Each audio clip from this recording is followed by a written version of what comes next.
తనూజకి 100% చెప్తున్నాను, ఇండస్ట్రీ వాళ్ళే ఆ అమ్మాయికి ఓటు శాతం తగ్గేలా చేశారని చెప్తాను. ఇండస్ట్రీ వాళ్ళు అంటే ఆమె సీరియల్ బ్యాచ్ అవ్వచ్చు, ఆమె ప్రోగ్రామ్స్కి వెళ్ళే ప్రోగ్రామ్ వాళ్ళు అవ్వచ్చు. మీరు చూసే ఉంటారు, రీసెంట్గా వీడియో కూడా బయటకు, ఒక వీడియో కాల్ ఒకటి బయటకు వచ్చింది. ఇద్దరు లేడీస్ ఓల్డ్ కంటెస్టెంట్సే వాళ్ళు కూడా. వాళ్ళు ఈ తనూజాని టార్గెట్ చేస్తూ, తనూజాని తక్కువ చేస్తూ మాట్లాడడం ఏదైతే ఉందో, ఖచ్చితంగా అది వాళ్ళకి కడుపులో ఎంత మంట ఉంది కొంతమందికి తనూజ మీద.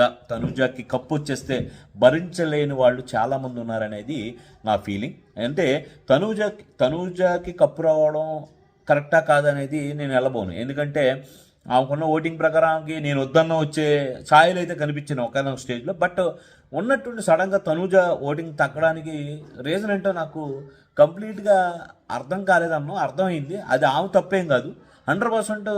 ఎందుకంటే ఒక 15 రోజుల నుండి ఆ ఓటింగ్ శాతంలో తేడా రావడానికి మెయిన్ రీజన్ అయితే మాత్రం ఖచ్చితంగా రివ్యూవర్స్ అని చెప్తాను. రివ్యూవర్స్ వల్లే తనూజకి ఓటింగ్ శాతం పోయింది అనేది నా స్ట్రాంగ్ ఫీలింగ్. అదే కనుక రివ్యూవర్స్ న్యూట్రల్గా జెన్యున్గా ఉండుంటే ఖచ్చితంగా అమ్మాయి టాప్, అదే ఫస్ట్ ప్లేస్ ఆమెది అయి ఉండేది, సెకండ్ ప్లేస్ కళ్యాణ్ది అయి ఉండేది. చూడాలి వీళ్ళిద్దరిలో ఎవరికి వస్తుంది. నాకైతే కళ్యాణ్కే కప్పు కొడతాడని అనిపిస్తుంది.